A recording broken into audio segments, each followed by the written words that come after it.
December 19ರ ನಂತರ ದೆಹಲಿಯಲ್ಲಿ ವರಿಷ್ಠರಿಂದ high voltage ಸಭೆ ಇದೆ.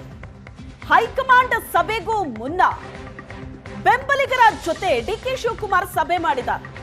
ಹೈಕಮಾಂಡ್ ಜೊತೆ ಸಭೆ ಫಿಕ್ಸ್ ಆಗ್ತಾ ಇದ್ದಂತೆ ತಮ್ಮ ಬಲವನ್ನ ಹೆಚ್ಚು ಮಾಡಿಕೊಳ್ಳೋದಕ್ಕೆ ಡಿಕೆ ಶಿವಕುಮಾರ್ ತಂತ್ರ ಹೆಣೆದ್ರ.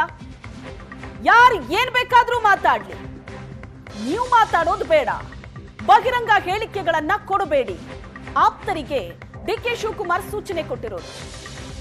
ಯಾರು ಏನ್ ಬೇಕಾದ್ರೂ ಹೇಳಿಕೆಗಳನ್ನ ಕೊಡ್ಲಿ, ನೀವು ಬಹಿರಂಗವಾಗಿ ಯಾವ ಹೇಳಿಕೆಗಳನ್ನು ಪ್ರತಿಕ್ರಿಯೆಗಳನ್ನ ಕೊಡಬೇಡಿ ಅಂತ ಡಿಕೆ ಶಿವಕುಮಾರ್ ಸೂಚನೆ ಕೊಟ್ಟಿದ್ದಾರೆ.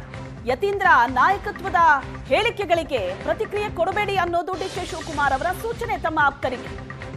ವರಿಷ್ಠರ ಮುಂದೆ ಹಕ್ಕು ಮಂಡಿಸ್ತೀನಿ, ಅವರೇ ತೀರ್ಮಾನ ಮಾಡ್ತಾರೆ. ಕೊಟ್ಟ ಮಾತು ಜಾರಿಗೆ ತರೋದ್ರ ಬಗ್ಗೆ ಹೈಕಮಾಂಡೇ ನಿರ್ಧಾರ ಮಾಡುತ್ತೆ. ಮುಂದಿನ ವಾರ ದೆಹಲಿಗೆ ಹೋಗ್ತೀನಿ ಅಂತ ಬೆಂಬಲಿಗರಿಗೆ ಡಿಕೆ ಶಿವಕುಮಾರ್ ಹೇಳಿದ್ದಾರೆ.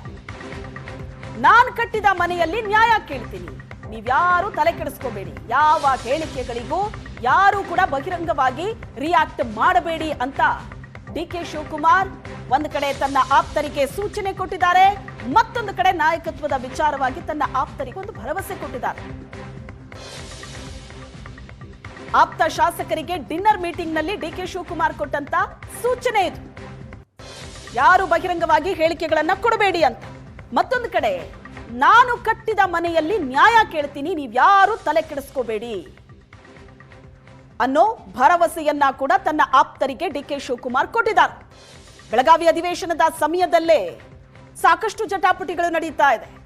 ನಾಯಕತ್ವದ ವಿಚಾರವಾಗಿ ಯತೀಂದ್ರ ಸಿದ್ದರಾಮಯ್ಯನವರ ಹೇಳಿಕೆ ಕೂಡ ಸಂಚಲನಕ್ಕೆ ಕಾರಣ ಆಗಿದೆ.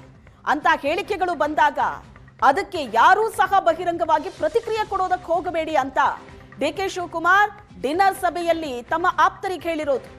ಯಾರು ಏನ್ ಬೇಕಾದ್ರೂ ಮಾತಾಡ್ಲಿ, ನೀವು ಮಾತಾಡೋದು ಬೇಡ, ನೀವು ತಪ್ಪಿತಸ್ಥರಾಗಬೇಡಿ, ಯಾವುದೇ ಕಾರಣಕ್ಕೂ ಓಪನ್ ಸ್ಟೇಟ್ಮೆಂಟ್ಗಳನ್ನ ಕೊಡಬೇಡಿ ಅಂತ ಡಿಕೆ ಶಿವಕುಮಾರ್ ಸೂಚನೆಯನ್ನ ಕೊಟ್ಟಿದ್ದಾರೆ. ಸದ್ಯಕ್ಕೆ ಬೆಳಗಾವಿ ಅಧಿವೇಶನದಲ್ಲಿ ಡಿನ್ನರ್ ಪಾಲಿಟಿಕ್ಸ್ ನ ಕಿಚ್ಚು ಬಹಳ ಜೋರಾಗಿದೆ.